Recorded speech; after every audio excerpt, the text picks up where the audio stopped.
Nah guys, di video kali ini aku bakal ngasih tahu ke kalian beberapa cara sebagai international student untuk bisa kerja part-time di Kanada, terutama di British Columbia.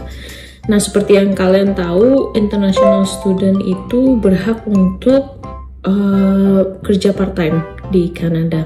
Nah, untuk batasnya sih sebenarnya kalau untuk international student itu 20 jam per minggu.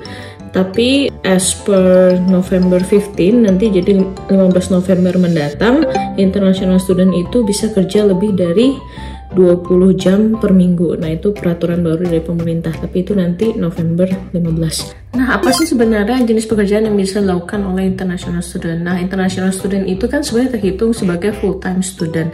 Jadi, pekerjaan yang kalian bisa lakukan hanya terbatas di part-time. Nah, kemudian lanjut, gimana caranya kalian bisa apply? Jadi, ada beberapa job board, yaitu seperti Indeed, sama Glassdoor. Jadi job board itu jadi website atau aplikasi yang kalian bisa langsung masuk aplikasi tersebut dan lihat berbagai jenis pekerjaan yang ditawarkan, dan pekerjaannya itu kebanyakan sudah diverifikasi oleh mereka. Dan Indeed dan Glassdoor itu merupakan dua jenis aplikasi yang paling banyak digunakan di Kanada ini.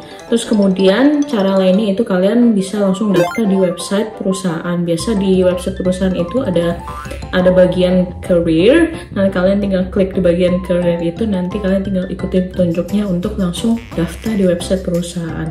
Nah, untuk di website perusahaan itu yang bisa kalian daftar seperti Walmart, itu kayaknya kalian udah tahu Walmart. Terus kemudian seperti Real Canadian Superstore, jadi kayak swalayan gitu. Nah, mungkin dari kalian juga ada yang penasaran kayak, Kak, gimana sih caranya buat kerja sementara aku belum ada experience di Kanada.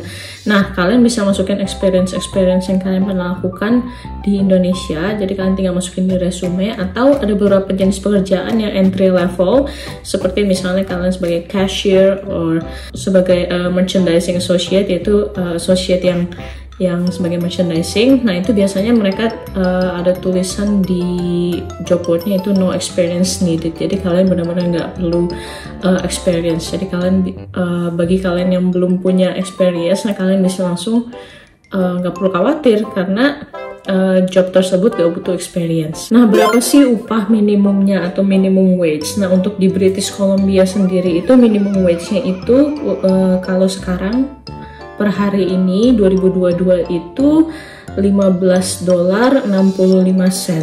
Nah, kalau di berbagai provinsi beda-beda, tapi yang di British Columbia itu termasuk yang paling tinggi per jam. Jadi itu per jam. Jadi nanti kalau misalnya kalian mau hitung berapa sih kira-kira upah yang aku terima selama sebulan, kalian tinggal bisa dikalikan dengan berapa jumlah jam yang kalian bekerja selama bulan itu. Nah, gimana cara proses interview dan lain-lainnya? Kalau biasa untuk entry level itu biasa prosesnya lebih singkat. Jadi kalian tinggal apply, terus nanti mereka akan konfirmasi atau kayak interview by phone. Kemudian setelah interview by phone, kalau misalnya yang kalian dirasa cocok, kalian akan lanjut ke interview by in person, itu secara langsung. Nanti kalian akan ada proses waktu menunggunya. Nah, ada beberapa job yang pernah aku temu juga, mereka langsung hire on the spot. Jadi langsung di tempat kalian, mereka akan bilang kalian diterima atau tidak. Nah, untuk yang perlu kalian persiapkan sebelum wawancara itu, kalian cuma perlu berpakaian sebarapi dan kalian perlu siapin CV atau resume kalian. Udah, itu aja sih.